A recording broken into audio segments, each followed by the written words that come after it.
감사드립니다. 우리 서로 인사하겠습니다. 예수님께서 문 밖에 서서 문을 두드리고 계십니다 라고 다 함께 인사하겠습니다.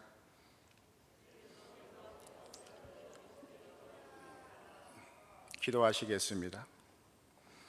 문 밖에 계신 주님이란 제목을 가지고 선포할 때 온 마음과 정성을 다하여 하나님 아버지를 감동시키는 선포자 하나님의 나팔수가 되기를 기도합니다. 듣는 우리 모두에게 기경되는 마음밭을 허락하시며 주님이 들려주시고자 하는 말씀을 성령의 강권적으로 주장하여 주옵소서. 선포하는 종은 주님의 뒤에 숨기시고 아버지의 사랑과 찔림과 회개가 동반되게 하옵소서. 예수 그리스도의 이름으로 기도드리옵나이다. 아멘. 오늘의 말씀에 들 때 관전 포인트가 있습니다. 우리는 예배의 대상자가 하나님이라는 것입니다. 교회라는 것은 나를 또 조명해야 한다고 말하고 있는 것입니다. 이 말을 들을 때에 거부하는 사람들은 길가에 떨어진 씨앗이라고 말할 수가 있는 것입니다. 또한 바위에 떨어진 씨앗 또한 가시 기운을 막는 씨앗일 것이라고도 생각을 합니다. 우리는 좋은 땅에 떨어진 씨앗이라고 생각할 수가 있습니다. 건강한 씨앗은 좋은 결실을 맺는 것입니다. 오늘 말씀 속에서 7교회가 있습니다.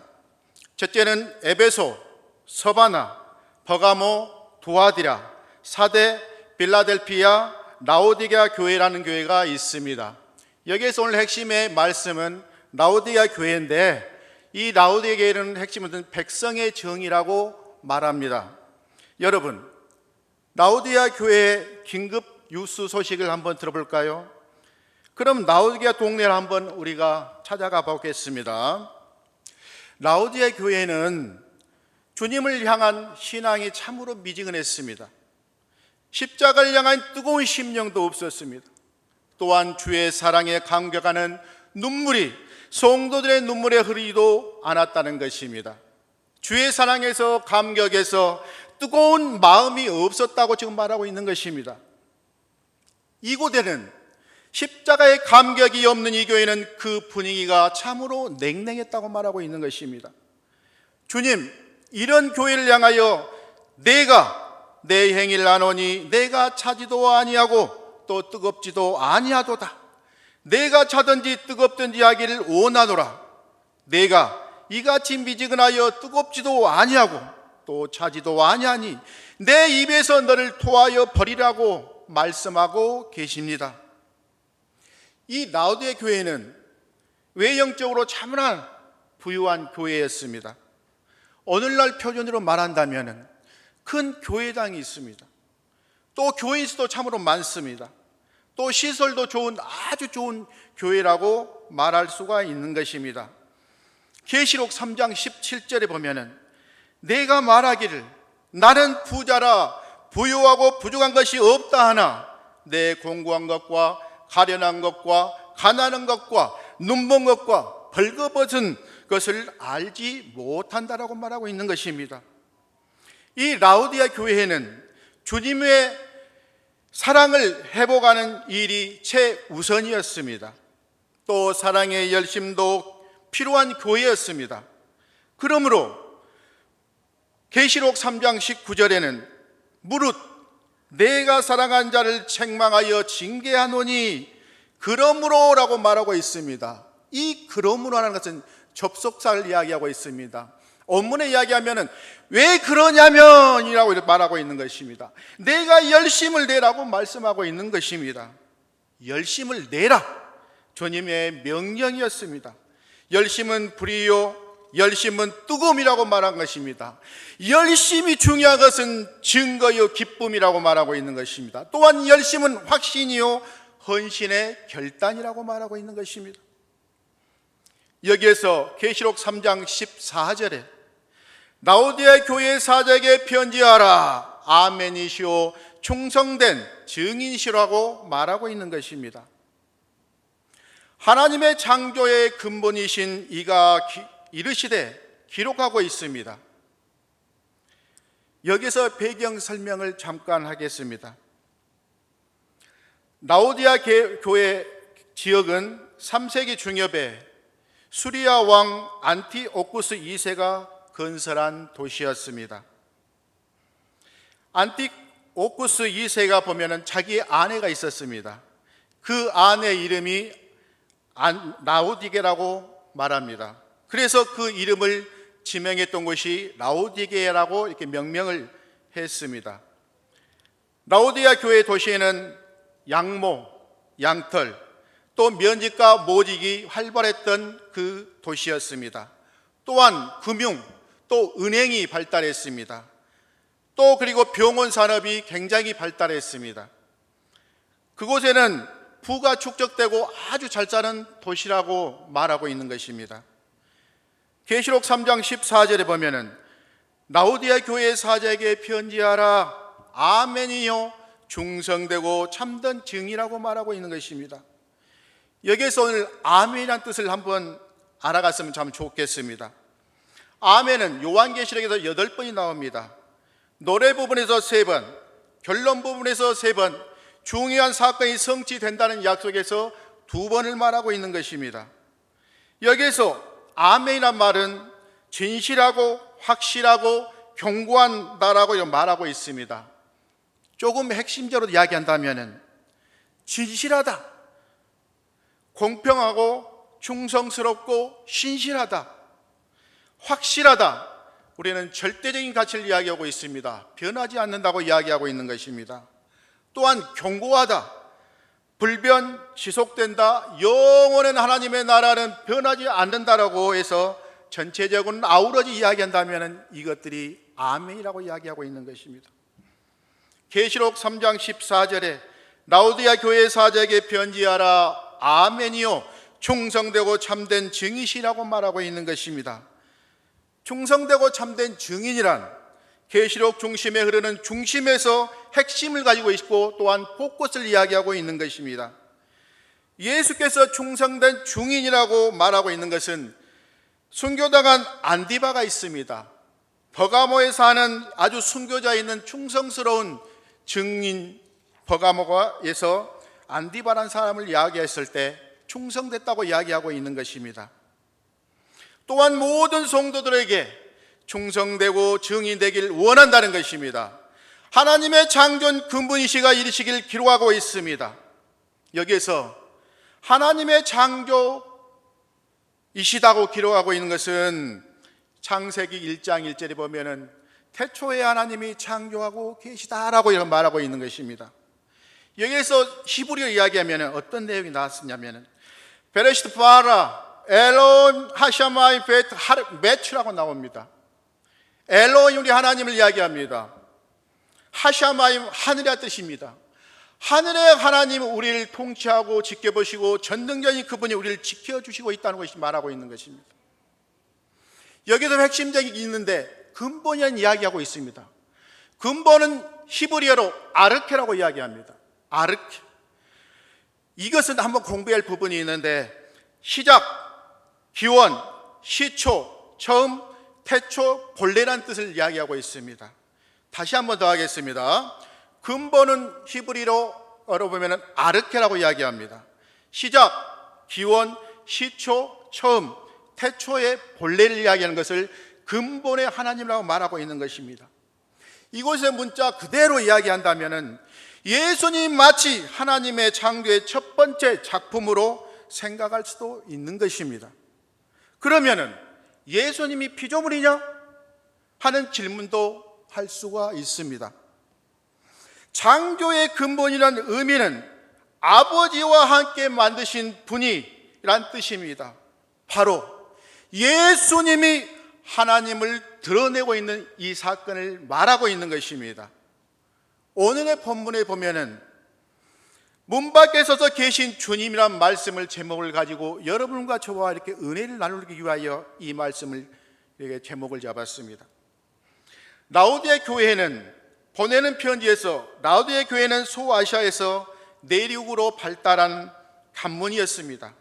이곳에서는 에베소를 통하는 연결하는 교통의 요충지였습니다.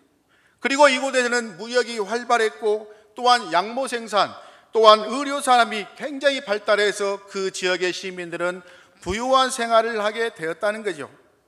그러나 최고의 조건임에도 그들은 7교회 중에서도 최악의 상태, 또한 꼴등, 우리나라에 보면 학교에 보면 F학점을 맞았다는 것입니다. 가장 저급한 신앙을 가지고 있었는데요, 그들은 정말로 영적 성장도 아니고 육신의 즐거움과 부요함, 또 영적 충만함으로 다시 한번 착각하고 있었다는 것입니다. 내가 많은 물질, 많은 만문의 주식을 통하여 우리가 돈이 많고 또 여러 가지 정말로 많이 있다고 해서 내가 정말 하나님께서 영적 부요가 있다고 그들은 착각했다는 것입니다. 하나님의 말씀은 물질이 있는 게 아니고 생명의 말씀이 있는데 그들은 변하는 생각을 했다는 거 말하고 있는 것입니다. 오늘의 요한계시록 3장 14절에서 22절인데 14절의 말씀 한번 다 함께 합독하겠습니다. 라오디아 교회의 사자에게 편지하라. 아멘이시오, 충성되고 참된 증인이시오, 하나님의 창존 근본이시니가 이르되, 이라고 이렇게 말하고 있습니다. 15절도 한번 다 함께 합독하겠습니다. 내가 내 행위를 아노니 내가 차지도 아니하고 뜨겁지도 아니하도다. 내가 차든지 뜨겁든지 하기를 원하노라. 16절도 한번 더 함께 합독하겠습니다. 내가 이같이 미지근하여 뜨겁지도 아니하고 차지도 아니하니 내 입에서 너를 토하여 버리리라고 말하고 있습니다. 우리 하나님 아버지는 우리는 살리기도 하고 죽이기도 하십니다. 우리 하나님은 심판의 주권자가 되십니다. 한 발 더 나간다면 천국과 지옥도 주관하신 하나님이란 것을 말합니다. 라오디게아 사람들은 이것도 저것도 아닌 상태였습니다. 주님께서 이러한 그들의 못을 입에서 뱉어 버리고 싶다고 말하고 있는 것입니다. 너희들이 미지근하여서 신앙에 표현하시면서 매섭게 질책하고 있는 이 장면이라는 것입니다. 그들은 완전한 세상적이지도 않고 완전히 영적이지도 아니하고 하나님을 싫어하지도 않고 또 사랑하지도 않고 그들은 어정쩡한 중간 상태로 살아갔던 라오디게아 교회였다는 것입니다. 성도는 일평생 동안 영적 침체의 타성에서 경계를 해야 됩니다. 하나님은 우리에게 정말 하나님의 말씀을 잘못 살았다고 경보를 불리면 우리는 그 경보 소리를 들어야 한다고 말하고 있는 것입니다. 그래서 우리가 착각을 잘못해서 신앙이 나는 참 좋아, 예배를 정말로 열심히 다니도 안 하고 정말로 교회에 나빠, 때로는 목사님 설교가 나빠, 어떤 사람이 나빠, 이렇게 정지하는 사람이 참으로 많습니다. 나는 정말 예배 한 번밖에 안 드리는 전사님도 있고 장로님도 있고 권사님도 있습니다. 그들 다시 한번 신앙이 미지근한지 뜨거운지 자기 자신을 한번 살펴보아야 될 텐데 매일 보면 청지하는 사람들밖에 가지고 모였다는 것입니다. 참으로 안타까운 심령이라고 저는 생각을 합니다. 17절의 말씀 한번 듣겠습니다. 다 함께 봉독하겠습니다. 내가 말하기를 나는 부자라 부요하여 부족한 것이 없다 하나 내 공고한 것과 가련한 것과 가난한 것과 눈먼 것과 벌거벗은 것을 알지는 못한다라고 말하고 있는 것입니다. 이때 왜냐하면요, 이때 라오디게아 교회는 어떤 상태였냐면은 로마 제국의 황제를 숭배했던 사람들이었습니다. 그들은 정치적으로 또 경제적으로 이익을 추구했던 사람들이었습니다. 역으로 말한다면은 그들이 스스로 부자로 여기는 것을 황제의 숭배를 통해서 그들은 부자 되었다고 지금 이야기하는 이 장면과 현상이라고 말할 수가 있습니다. 그러나 실상 그들은 옷을 입지 않고 벌거벗은 사람처럼 가련하고 가난하고 공고한 상태였습니다. 즉 인생의 짐으로 공고했고 영혼과 인격적으로 정말로 빈곤했고 참된 진리를 못하는 영적인 소경이었다고 말할 수가 있습니다. 18절 한번 우리 합독하겠습니다. 내가 너를 권하노니 내게서 불로 연단한 금을 사서 부요하게 하고 흰옷을 사서 입어 벌거벗은 수치를 보이지 않게 하고 안약을 사서 눈에 발라보게 하라고 기록하고 있습니다. 여기에서 영적 침체로 미지근한 라오디게아 교회를 향하여 주님은 불로 연단 안에서 금을 사서 부유하게 하고 흰옷을 입어서 벌거벗은 것을 감추고 안약을 사서 눈에 바르라고 말씀하고 계십니다. 요한계시록은 참으로 어려운 양의 내용인데 안약이란 뜻인 어떤 내용에서 이 안약이 나왔냐면요, 이 안약은 클로니온이라는 용고를 그때 개발했다고 합니다.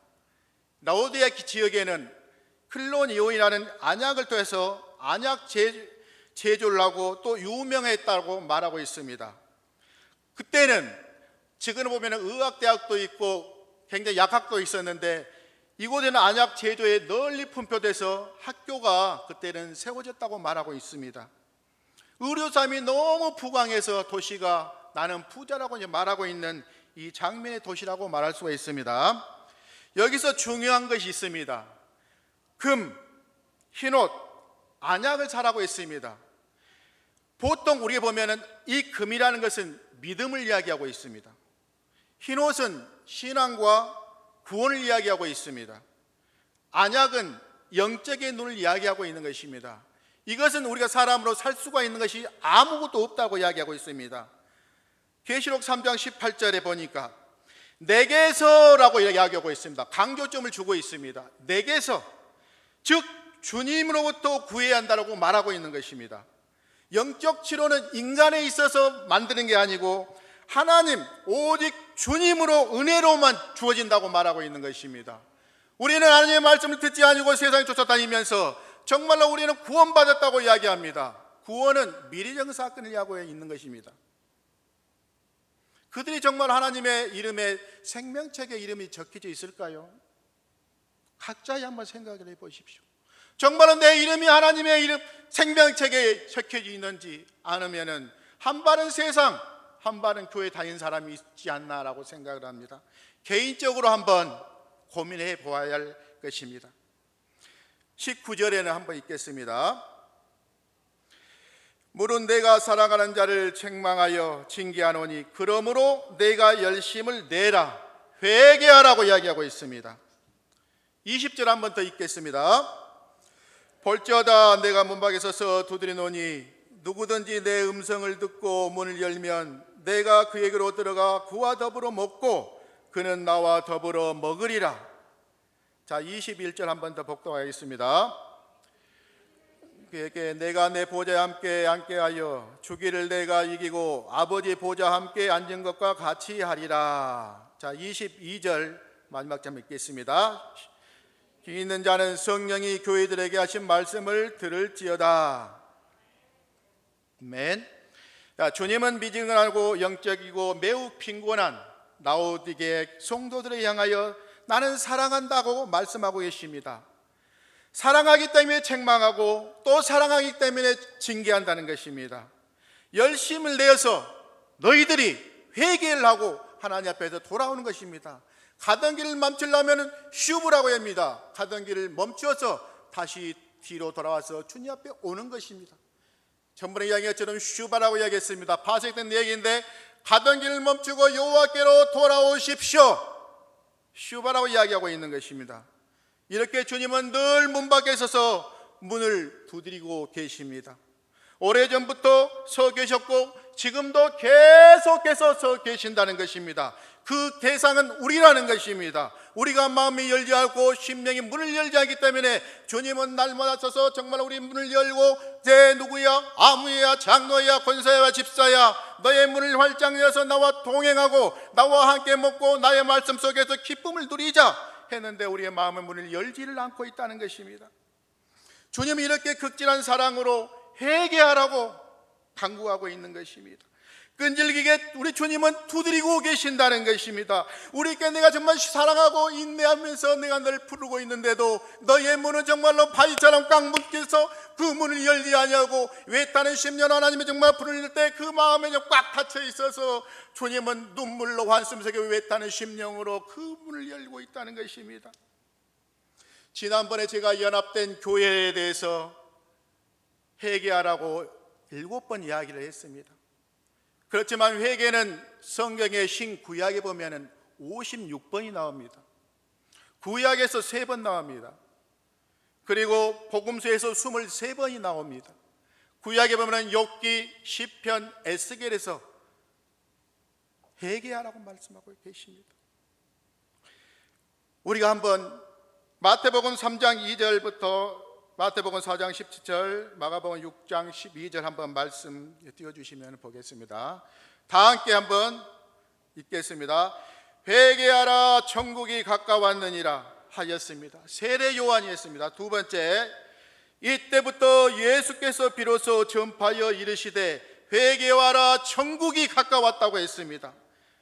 그리고 세 번째, 제자들이 나가서 회개하라고 전파하고 있습니다. 회개를 하지 않으면 하나님께 아무도 올 수가 없습니다. 우리는 하나님에 나왔을 때 왜 나는 당당히 교회에 와서 나는 무엇을 봉사해서 나는 뭐 직분이 무엇이야? 하나님께 갈 수 있는 것입니까? 정말 하나님 앞에 가는 것이 굉장히 어렵습니다.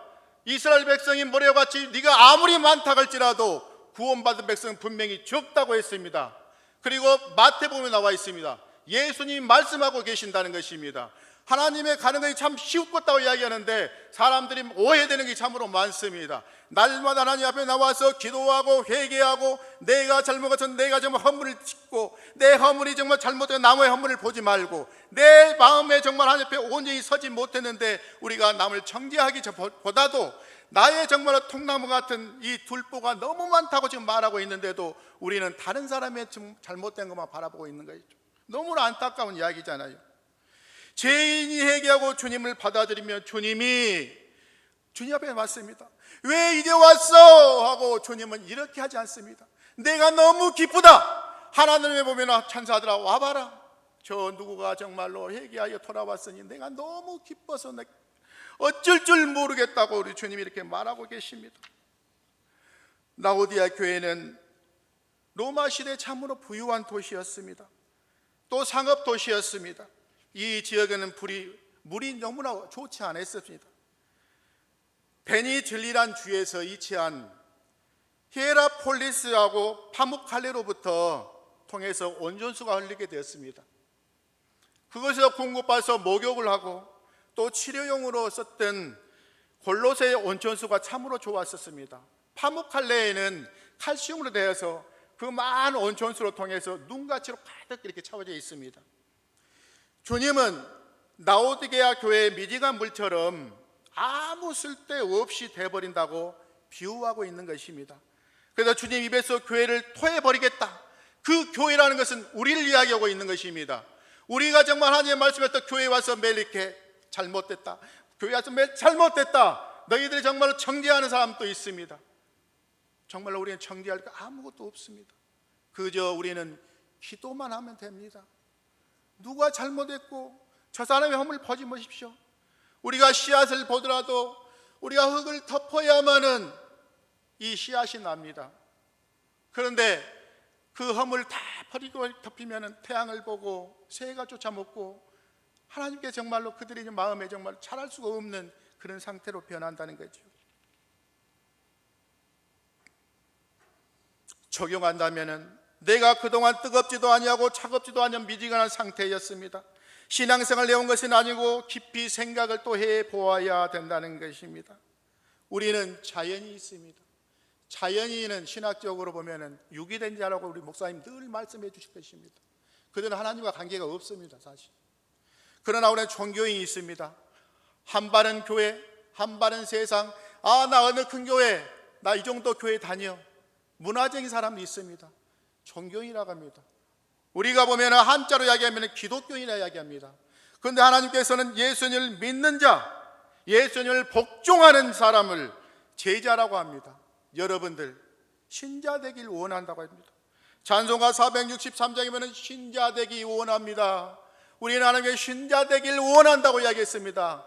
이렇게 찬양을 합니다. 신자 되기 원합니다. 진심으로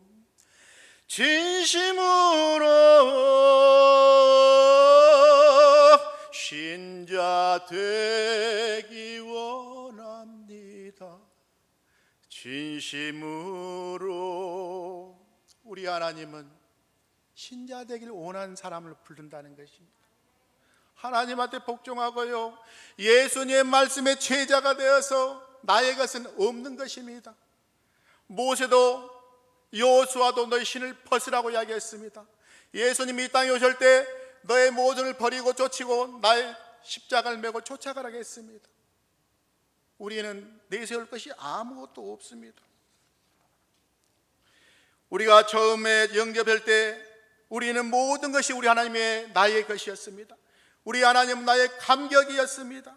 그에게 우리의 생명을 아끼지 않고 날마다 기도드리고 예배드리고 봉사하고 그분이 나의 생명이고 내 죽길 원하고 했는데, 이제는 라오디게아 사람들처럼 차츰차츰 주님에 대한 사랑의 열정이 멀어졌습니다.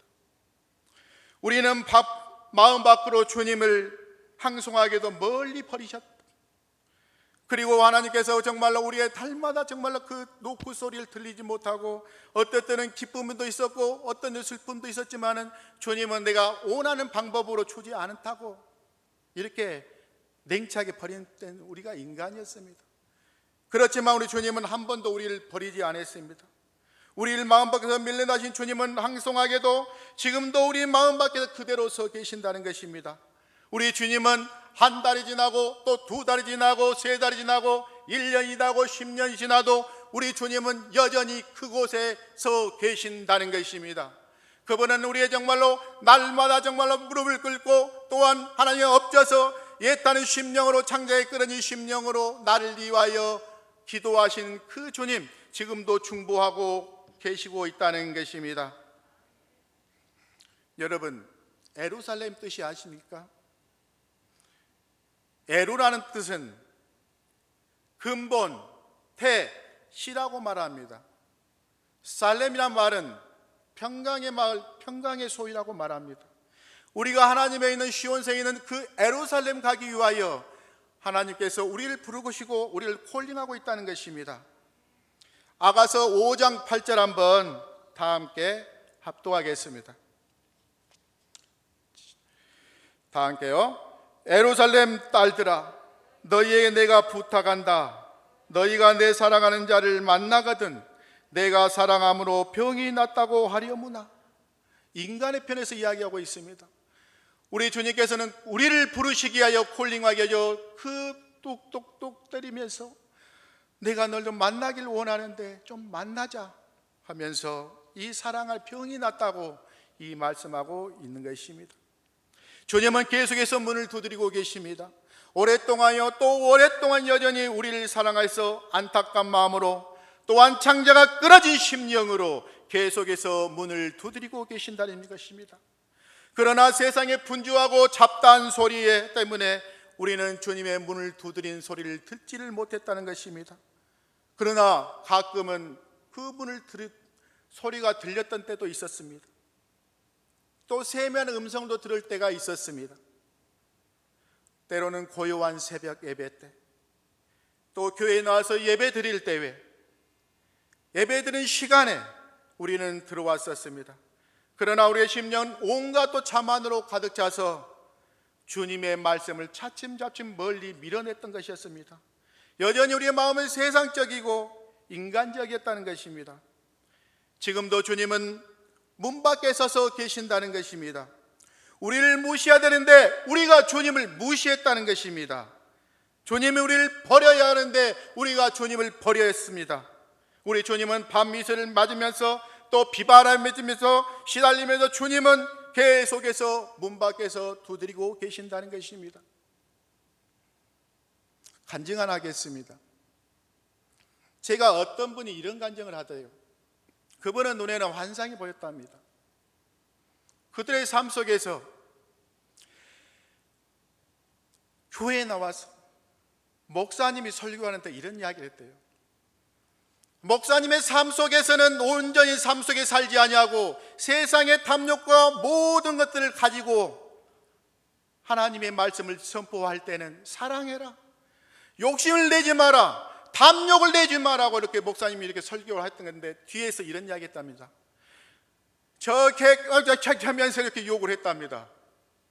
그러면 여전히 집에 와서 주님이 거덕대기 있잖아요.